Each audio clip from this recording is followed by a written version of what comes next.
Hello friends, आप सभी को मेरी तरफ से जय श्री कृष्ण, राधे राधे, राधे राधे टू एवरीवन। तो कैसे हैं आप सभी लोग। मैं रमन कसरोन आप सभी का आपके अपने चैनल आर क्लासेस पर तहे दिल से स्वागत करता हूं। तो फिर इसके पिछले वीडियो में हमने क्लास 10th के सिलेबस के बारे में बताया था। उसके बाद हमने कुछ क्लास 9th में जो बेसिक टर्म्स पढ़े थे, जैसे कि प्राकृतिक संख्या, पूर्ण संख्या, पूर्णांक, परिमेय संख्या, अपरिमेय संख्या, इन सारी संख्याओं के बारे में मैंने आपको रिवाइज करा दिया था।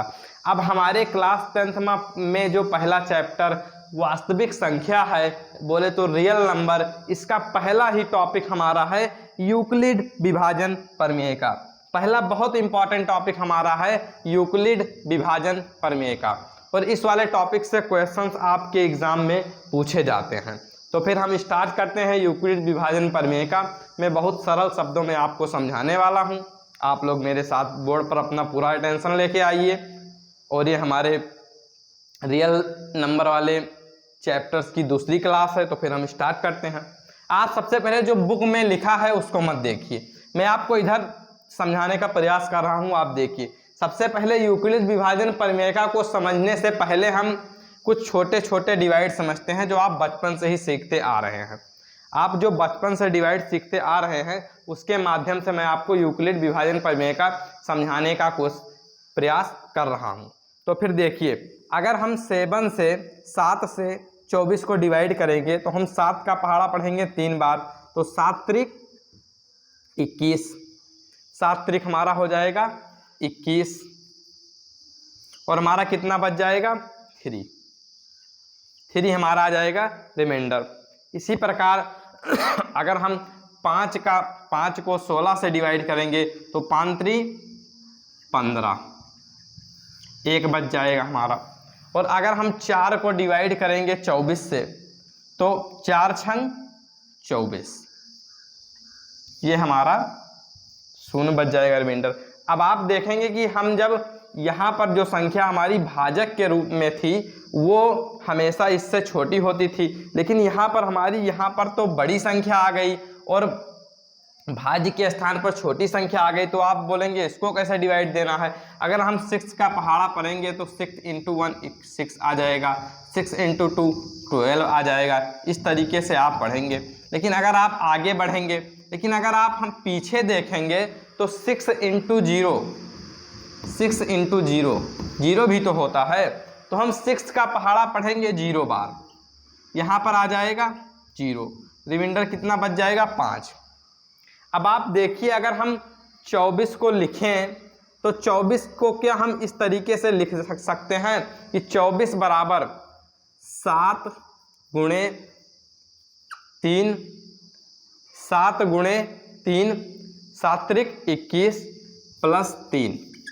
देखिए यहाँ पर इत्तेफाक से ये दोनों, ये वाला 3 रिमाइंडर और भागफल दोनों बराबर है। ऐसा हर केस में नहीं होता है, यहाँ पर हो गया तो कोई बात नहीं, लेकिन ऐसा हर केस में नहीं होता है। तो हम 24 को इस प्रकार लिख सकते हैं, 24 को हम 7 × 3 प्लस 3 के रूप में लिख सकते हैं। उसी तरीके से अगर हम 16 को लिखेंगे तो 16 बराबर 5 × 3 प्लस 1, इस तरीके से हम 16 को लिख सकते हैं।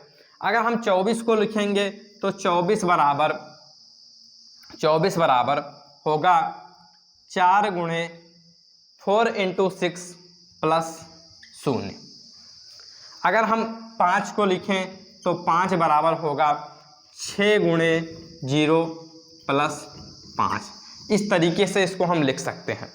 अब जो यहाँ पर लिखा होता है, यहाँ पर उसे हम बोलते हैं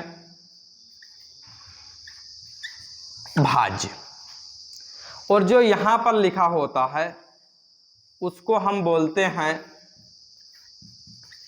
भाजक, और जो यहाँ पर लिखा होता है उसको हम बोलते हैं भागफल, और इसको शेषफल।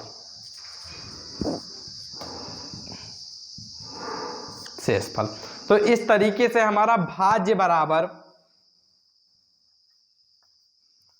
बराबर हो जाएगा भाजक गुणे भागफल प्लस शेषफल। भाजक गुणे भागफल प्लस शेषफल। मैं आपको बहुत बेसिक से समझाने का प्रयास कर रहा हूं। अगर आपने कभी यूक्लिड विभाजन प्रमेय का कहीं पढ़ा ही नहीं है तो आपको समझ में आ जाएगा। इस तरीके से एकदम बेसिक से मैं आपको समझाने का प्रयास कर रहा हूं। तो देखिए, भाज्य बराबर हमारा हो जाएगा कि भाजक गुणे भागफल प्लस शेषफल। अब जो हम भाज्य है, भाज्य को हम यहां पर जो भाज्य है उसको हम a से लिखते हैं, और जो हमारा भाजक है, भाजक को हम b से लिखते हैं। जो हमारा भाजक है उसको हम b से लिखते हैं, और भागफल को q से लिखते हैं, और शेषफल को r से लिखते हैं, r से लिखते हैं। तो भाज्य बराबर हो जाएगा भाजक गुणा भागफल प्लस शेषफल। अब भाज्य क्या है, भाज्य को हम किससे लिखते हैं, a। तो a बराबर हो जाएगा भाजक को b, भागफल को q, और रिमाइंडर को r। इस तरीके से हमारा a बराबर हो जाएगा bq प्लस r, a बराबर हो जाएगा bq प्लस r। और यही हमारा है यूक्लिड विभाजन प्रमेय का। ये जो a बराबर bq प्लस आ गया, यही हमारा है यूक्लिड विभाजन प्रमेय का। और आप देख रहे हैं कि r की वैल्यू जो है, जो r है वो हमेशा b से छोटा है। तो r हमारा जो हो जाएगा वो हमेशा b से छोटा है, r हमारा हमेशा b से छोटा रहेगा। मैं देख रहा हूं कि कैमरे में आपको यहां पर दिख रहा है या नहीं, नहीं दिख रहा। मैं कैमरे को थोड़ा नीचे कर रहा हूं। r बराबर हमारा हो जाएगा, r जो है वो हमेशा b से छोटा होगा, यानी कि ये b जो है वो हमेशा बड़ा ही होगा r से। b जो होगा वो हमेशा r से बड़ा होगा। अगर हमारा r जो है वो अगर b से बड़ा हो जाएगा तो हमारा भागफल भाग और जाएगा। हमारा भाग जो है वो, अगर यहाँ पर हमारा 8 होता तो हम 7 को 1 बार ले जाते फिर से, और 7 1 जा 7, तब हमारा 1 बचता शेषफल। इस तरीके से r जो है वो हमेशा छोटा ही होगा b से। और एक और टर्म से हाफ निकलता है कि r हमेशा बड़ा होगा 0 से, और 0 के बराबर भी हो सकता है। हमारा जो r है वो हमेशा बड़ा होगा 0 से, और 0 के बराबर भी हो सकता है। अगर इन दोनों को हम एक साथ लिखें, इन दोनों को हम एक साथ लिखें,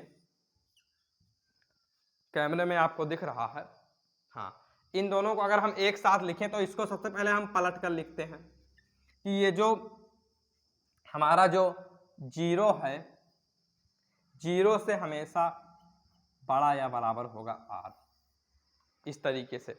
और अगर हम इसको एक साथ लिखें तो ये आ जाएगा कि r हमेशा 0 से और b के बीच में होगा, और 0 के बराबर भी हो सकता है। और यही हमारा है यूक्लिड विभाजन प्रमेय का। r जो होगा वो 0 से लेकर b के बीच में होगा।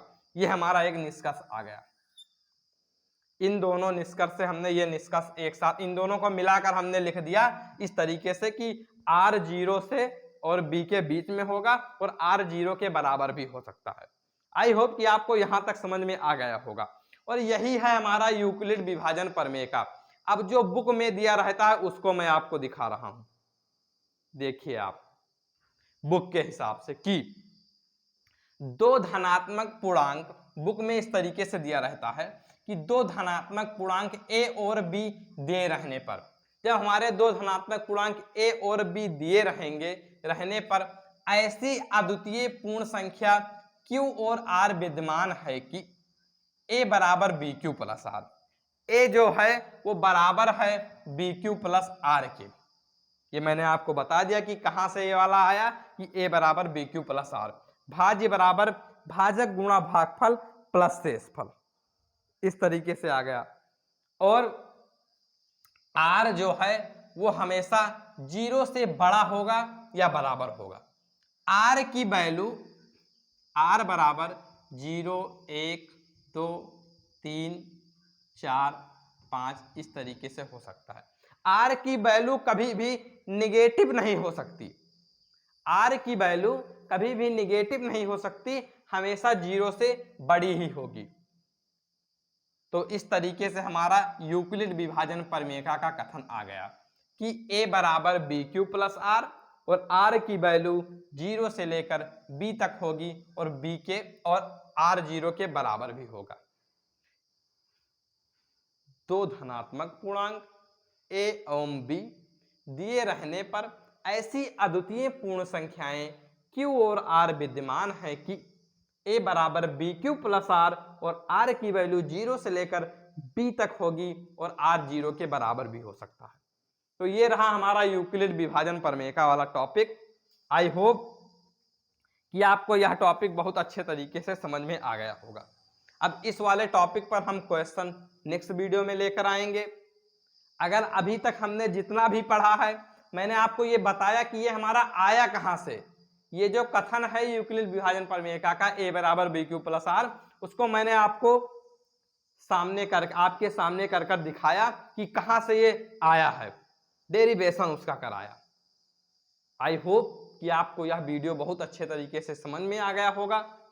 अगर आप हमारे चैनल में पहली बार आए हैं तो आप हमारे वीडियो को लाइक करिए, चैनल को सब्सक्राइब करिए और बेल आइकन को दबाना बिल्कुल ना भूलिए। अभी तक हमने जितना भी पढ़ा है, अगर इसमें कोई डाउट है, यहाँ r की वैल्यू आपको ये हमने लिखी, अगर यहाँ पर जितना भी हमने अभी तक पढ़ा है, अगर इसमें कहीं भी आपको कोई डाउट है तो आप कमेंट बॉक्स में कमेंट कर सकते हैं। तो फिर मिलते हैं नेक्स्ट वीडियो में नेक्स्ट टॉपिक के साथ, नेक्स्ट क्वेश्चन के साथ। आप बने रहिए मेरे साथ। Thank you so much.